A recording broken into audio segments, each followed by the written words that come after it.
언니, 우리 저 만두 먹으면 좋겠다. 허름한 만두집 앞에서 두 아이가 유리창에 코를 대고 있었습니다. 얼어붙은 손을 호흡 불며 서로를 감싸는 6살 배기 쌍둥이였습니다. 안에서는 손님들이 따뜻한 만두를 먹고 있었지만 아이들은 들어가지 못하고 밖에서 구경만 하고 있었습니다. 그 모습을 우연히 발견한 한 남자가 있었습니다.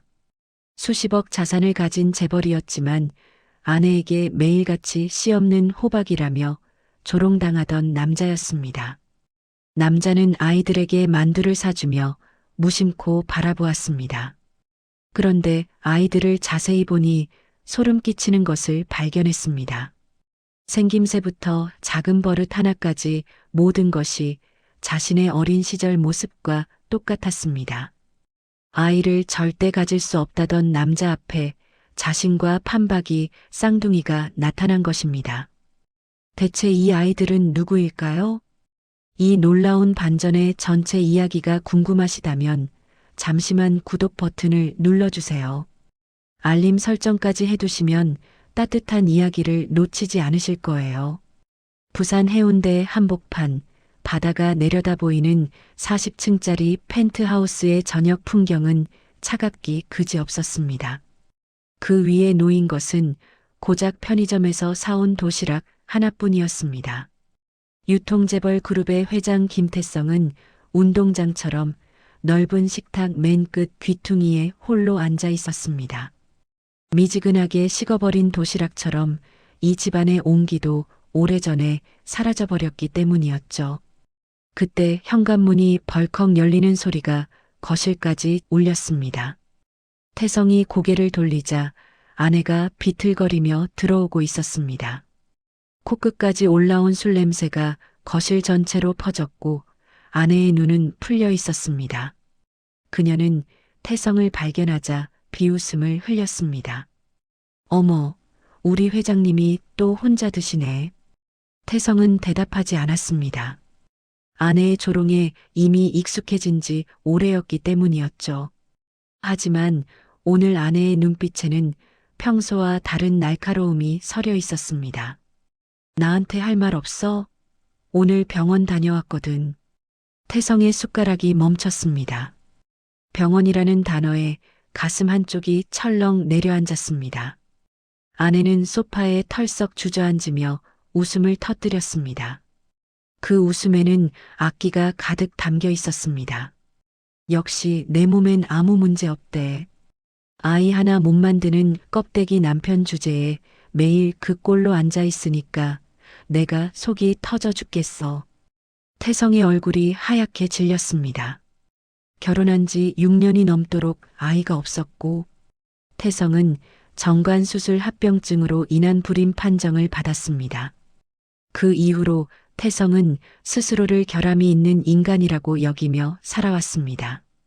뭐가 그리 할 말이 없어? 회사에서는 그렇게 잘 나가면서 집에만 오면 왜 벙어리가 돼? 아내가 소파에서 일어나 비틀거리며 태성 앞으로 다가왔습니다. 그녀의 손가락이 태성의 가슴을 콕콕 찔렀습니다. 씨 없는 호박. 무슨 말이라도 해봐. 그 말이 태성의 가슴에 비수처럼 박혔습니다. 태성은 천천히 숟가락을 내려놓고 자리에서 일어났습니다.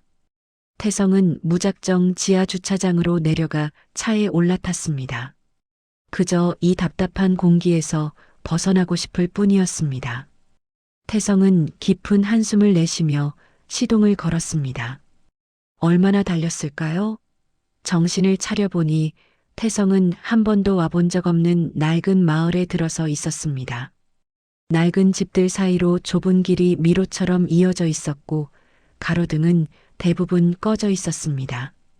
태성은 어쩔 수 없이 차를 길가에 세웠습니다. 차에서 내리자 발밑에 눈이 바스락거리며 밟혔습니다. 칼바람이 명품 캐시미어 코트 사이로 파고들었지만 태성은 별로 신경 쓰지 않았습니다. 가슴속 상처가 더 시렸기 때문이었습니다. 그때 길 저편에서 김이 모락모락 피어오르는 것이 보였습니다. 작은 만두집이었습니다. 그런데 그 가게 앞에 웬 아이들이 서 있었습니다. 6살쯤 되어 보이는 쌍둥이 자매였습니다. 얄팍한 패딩 점퍼에 무릎이 해진 바지를 입고 있었습니다. 두 아이는 유리창에 코를 대고 안을 들여다보고 있었습니다. 안에서는 손님들이 따뜻한 만두를 먹고 있었고 아이들의 입에서는 하얀 입김이 연신 피어올랐습니다. 한 아이가 얼어붙은 손을 호흡 불며 동생의 손을 감싸주었습니다.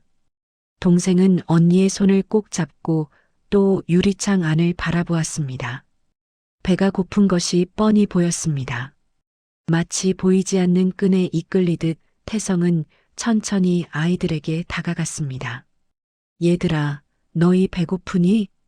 아이들이 화들짝 놀라 뒤를 돌아보았습니다. 낯선 아저씨의 갑작스러운 등장에 겁을 먹은 듯 서로를 끌어안았습니다.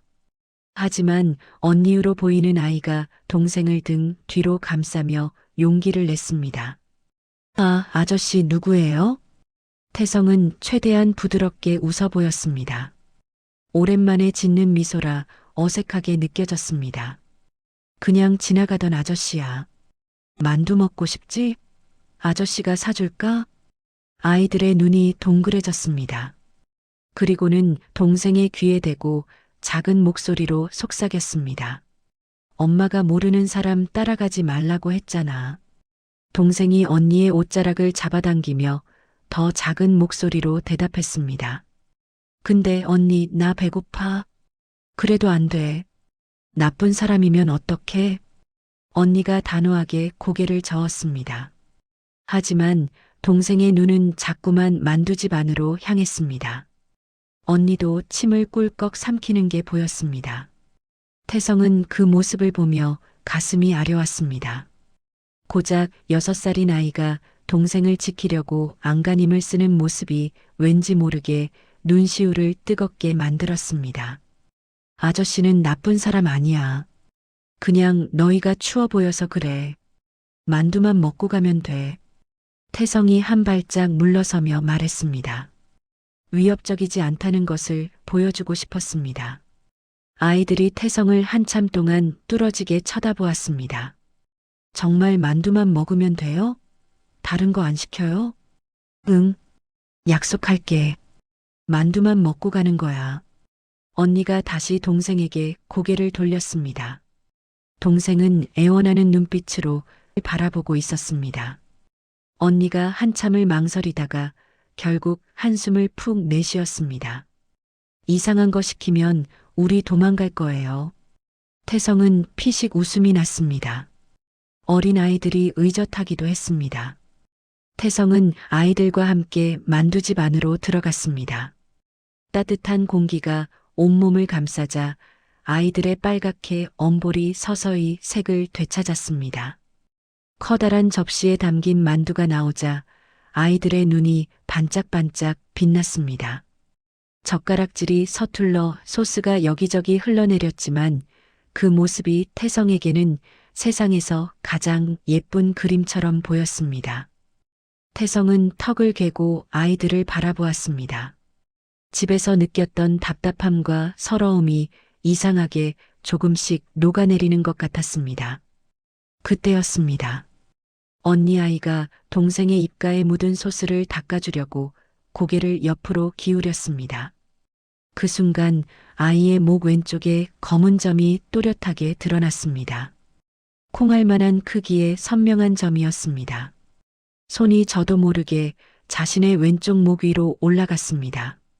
그곳에는 어릴 때부터 있던 검은 점이 똑같이 박혀 있었습니다. 특이한 우연이라고 생각했습니다. 동생이 물컵을 집어들었습니다. 그런데 그 손 모양이 기묘했습니다. 다른 손가락은 컵을 감싸는데 새끼손가락만 꿋꿋하게 세워져 있었습니다. 태성은 자신도 모르게 자신의 손을 내려다보았습니다. 자신도 물컵을 잡을 때 똑같은 버릇이 있었습니다. 어릴 때부터 고치려 해도 고쳐지지 않는 버릇이었죠. 심장이 미친 듯이 뛰기 시작했습니다. 맛있어? 태성이 떨리는 목소리로 물었습니다. 아이들이 고개를 번쩍 들고 환하게 웃었습니다. 그 웃음에서 태성은 또 한 번 소름 끼치는 것을 발견했습니다. 아이들이 웃을 때만 살짝 드러나는 속쌍꺼풀이었습니다. 평소에는 외꺼풀처럼 보이다가 웃을 때만 나타나는, 그것은 태성이 거울을 볼 때마다 보아온 자신의 눈과 조금도 다르지 않았습니다. 태성의 손에서 젓가락이 떨어져 쩔그렁 소리를 냈습니다. 아저씨, 왜 그래요? 얼굴이 하얘졌어요. 아이가 걱정스러운 눈으로 태성을 올려다보았습니다. 하지만 태성은 대답할 수가 없었습니다. 머릿속이 하얘지고 가슴은 터질 것 같았습니다. 이 아이들은 대체 누구인가?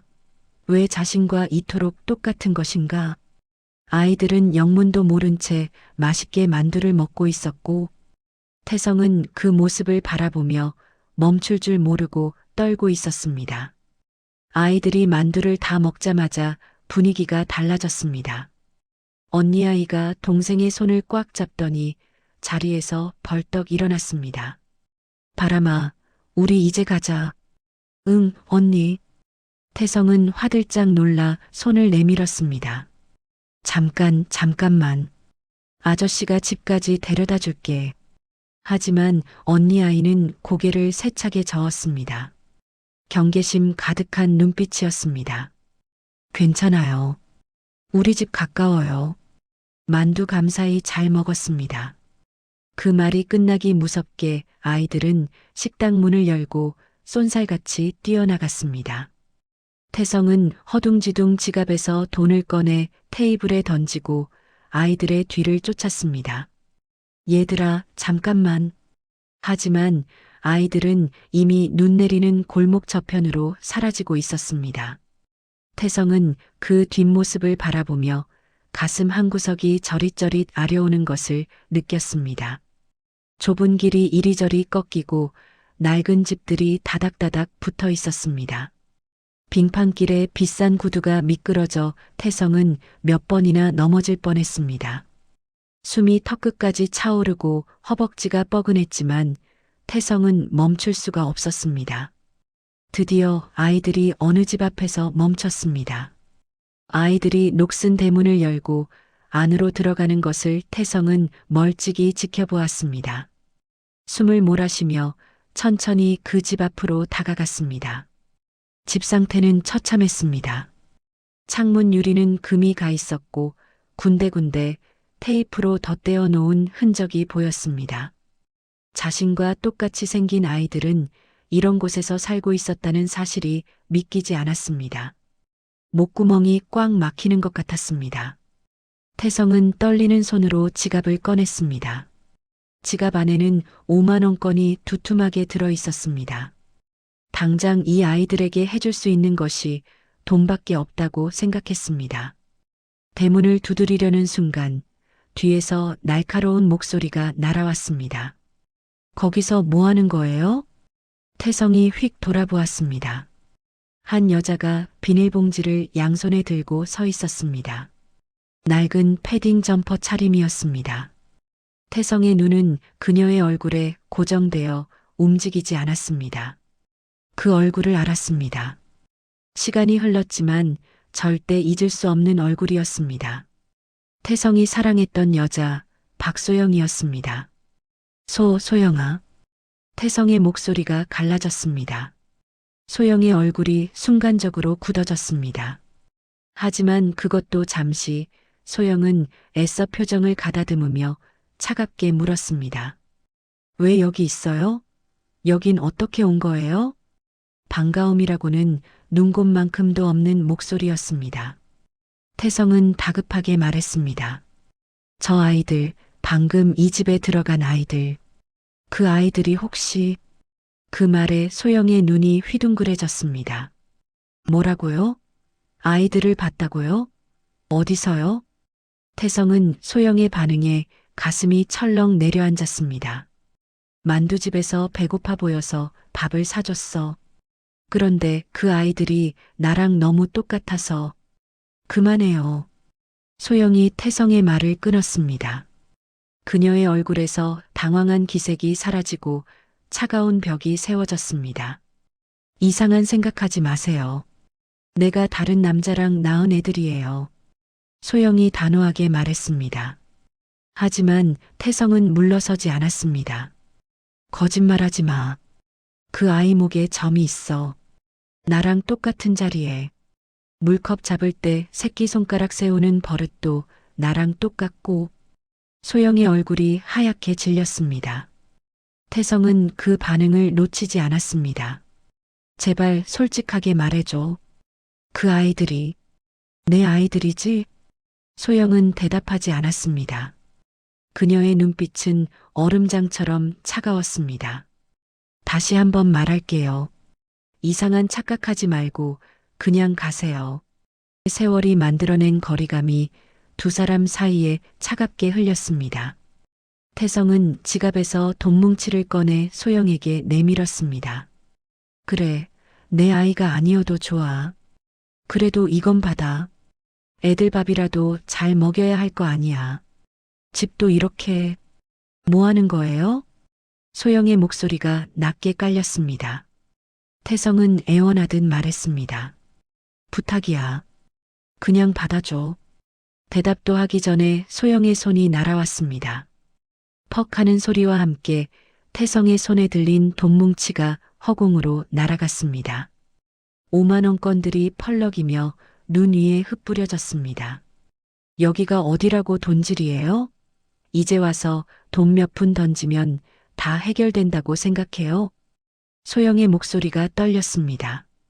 분노인지 서러움인지 알 수 없는 감정이 뒤섞여 있었습니다. 내 아이들은 내가 알아서 키워요. 그러니까 제발, 제발 우리 앞에 나타나지 마세요. 소영은 그 말을 끝으로 대문 안으로 들어가 버렸습니다. 쾅, 문이 닫히는 소리가 고요한 골목에 울렸습니다. 태성은 그 자리에 멍하니 서 있었습니다. 발밑에는 눈과 뒤섞인 돈뭉치가 널려 있었습니다. 소영은 부정했지만 태성은 알 수 있었습니다. 그녀가 무언가를 숨기고 있다는 것을요. 태성은 허리를 숙여 돈을 주워 담아 조심스럽게 대문 앞에 돈뭉치를 놓아두었습니다. 다음 날 태성은 곧장 유전자 검사센터로 향했습니다. 만두집에서 나올 때 하늘이의 어깨에 붙어있던 실 하나를 떼어내는 척하며 머리카락을 몇 가닥 얻었습니다. 떨리는 손으로 접수를 하고 자신의 머리카락과 아이의 머리카락을 제출했습니다. 기다리는 이틀이 1년 같았습니다. 태성은 검사센터 상담실에 앉아 직원이 건네는 서류를 받아들었습니다. 숫자와 그래프가 빼곡했지만 태성의 눈에는 딱 한 줄만 들어왔습니다. 친자 확률 4.2%. 태성의 손에서 종이가 떨어졌습니다. 눈앞이 하얘지고 귀에서 윙하는 소리가 났습니다. 가슴이 터질 것 같았습니다. 아니었습니다.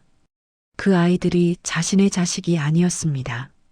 머릿속이 엉망이었습니다.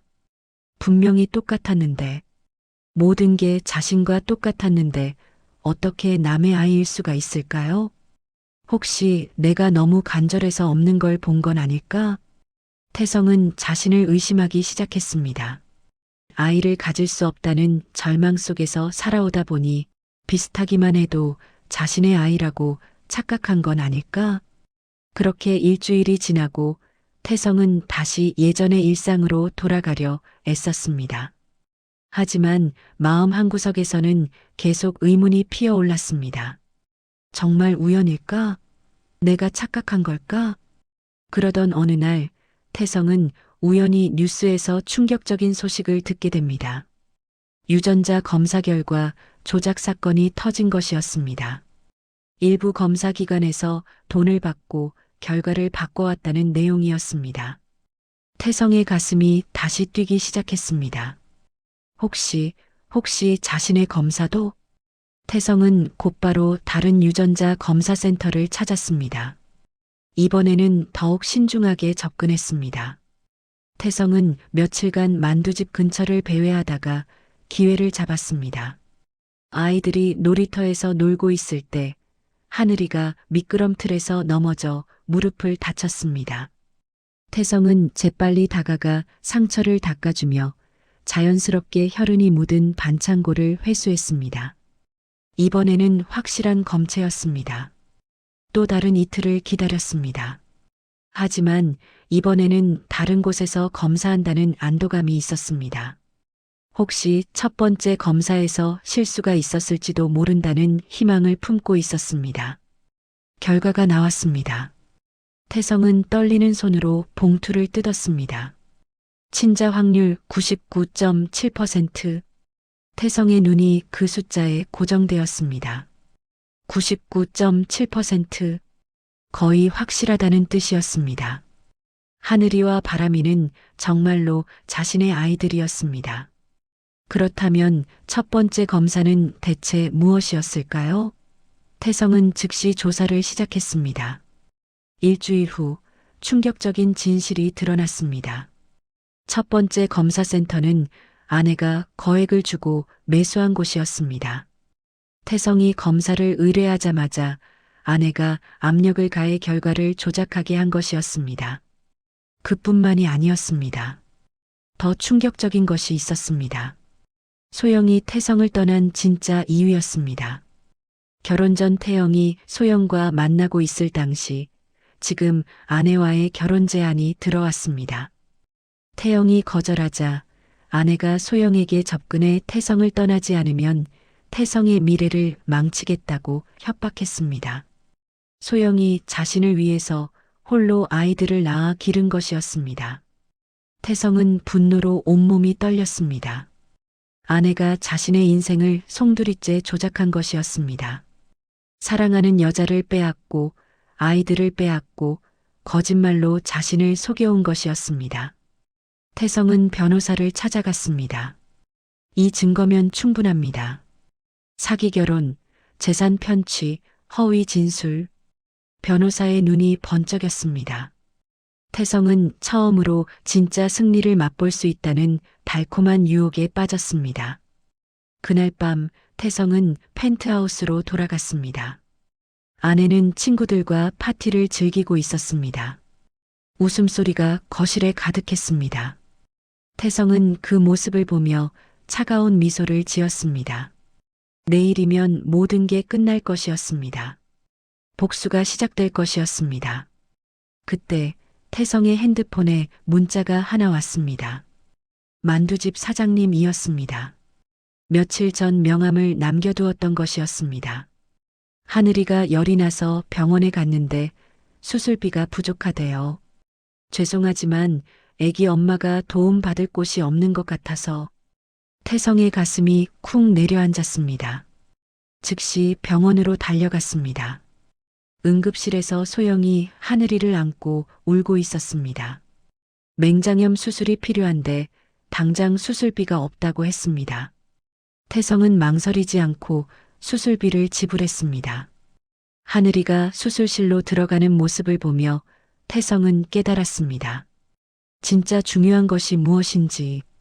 하늘이의 수술은 성공적으로 끝났습니다. 태성은 병실에서 잠든 아이를 지키며 밤을 새웠습니다. 소영은 고마워하면서도 여전히 거리를 두려 했습니다. 왜 이렇게까지 해주세요? 내 아이니까. 태성이 조용히 답했습니다. 소영의 눈에 눈물이 맺혔지만 더 이상 부정하지는 않았습니다. 그런데 다음 날 아침 태성의 핸드폰이 요란하게 울렸습니다. 아내였습니다. 여보, 어디 있어요?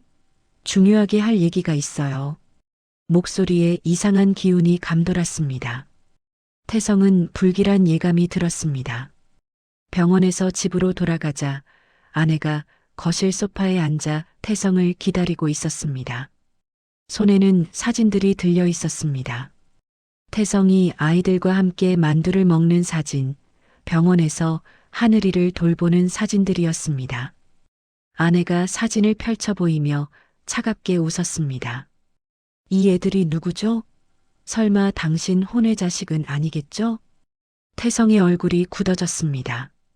아내가 이미 모든 것을 알고 있다는 뜻이었습니다. 놀랐어요? 당신이 움직이는 걸 다 지켜봤거든요. 유전자 검사까지 하더라고요. 결과가 어떻게 나왔는지 너무 궁금해요. 아내의 눈에 아기가 번뜩였습니다. 태성은 더 이상 숨길 이유가 없다고 생각했습니다. 그래, 내 아이들이야. 그리고 내가 소영이에게 한 짓도 다 알고 있어.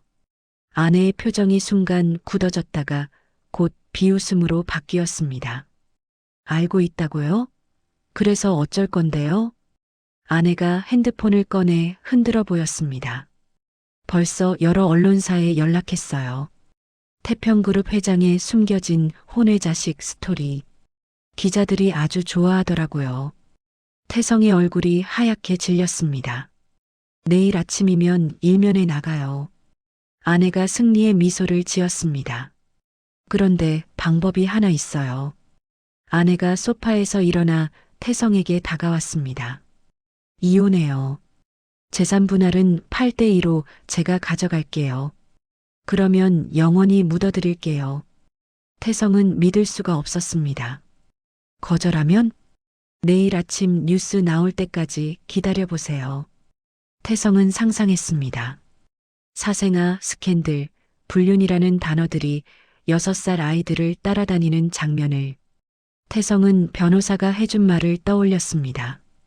스마트폰을 꺼내자 이미 작성해둔 보도자료가 화면에 떠 있었습니다. 아내의 모든 범죄, 사기극, 아이들이 정말 자신의 핏줄이라는 사실. 발송 버튼만 누르면 됐습니다. 태성은 아내를 똑바로 바라보았습니다. 그녀의 승리에 찬 미소를 보며 마음을 굳혔습니다. 태성이 스마트폰에 담긴 아내의 모든 범죄 증거와 보도자료를 보였습니다. 나도 기자들한테 연락했거든. 아내의 얼굴이 굳어졌습니다. 소영을 협박한 것부터 지금까지 한 모든 일, 사기 결혼, 검사 결과 조작, 정관수술 진단 조작, 증거도 다 있어. 의사의 자백 녹음, 은행 거래 내역, 증인들의 진술서까지 모든 것이 정리되어 있었습니다. 내일 아침이면 이 모든 게 세상에 알려져. 내가 어떤 짓을 했는지. 아내의 얼굴에서 피가 빠졌습니다. 잠깐만. 그러면 당신 아이들도. 내 아이들은 내가 지킬 거야. 하지만 너는 이제 끝이야. 태성이 발송 버튼을 눌렀습니다. 다음 날 아침 태평그룹 회장 부인의 계획된 사기 결혼, 재벌가, 상속 노린 치밀한 범죄 등의 헤드라인이 일면을 장식했습니다. 아내는 하루 만에 사회적으로 완전히 매장되었습니다. 사기 결혼과 증거 조작, 협박 등의 혐의로 구속되었습니다. 태성은 법정에서 모든 진실을 증언했습니다. 전 국민이 태성의 억울함에 공감했고 아내를 향한 분노로 들끓었습니다. 판결이 내려졌습니다. 법정에서 끌려나가는 아내를 태성은 차갑게 바라보았습니다. 복수가 완성된 순간이었습니다. 태성은 소영과 아이들을 정식으로 가족으로 맞아들였습니다. 부산 해운대에 새로운 집을 마련하고 아이들에게는 최고의 교육 환경을 제공했습니다. 하늘이와 바람이는 이제 아빠라고 불렀습니다. 태성의 눈에는 늘 눈물이 맺혔습니다. 소영은 처음에는 이 모든 상황이 믿기지 않아 했습니다. 정말 괜찮을까요? 이렇게 갑자기 모든 게 바뀌어도? 태성이 소영의 손을 잡았습니다. 늦었지만 이제 우리가 함께할 차례야. 진실이 알려진 후 국민들의 지지가 쏟아졌고 회사는 전례 없는 성장을 이뤄냈습니다. 전 부인은 교도소에서 모든 것을 잃은 채 지내고 있습니다. 저녁이 되면 태성의 가족은 넓은 거실에 모여 앉습니다. 하늘이와 바람이가 숙제하는 모습을 지켜보며 태성과 소영은 행복한 미소를 짓습니다. 이제 모든 것이 제자리를 찾았습니다. 정의가 승리했고 진실이 밝혀졌습니다. 그리고 무엇보다 사랑하는 가족이 함께하게 되었습니다. 창밖으로 부산 야경이 반짝입니다. 오늘의 사연은 어떠셨나요? 때로는 늦더라도 정의가 승리하는 순간이 옵니다. 포기하지 않고 끝까지 진실을 추구한다면 반드시 보상받을 날이 올 것입니다.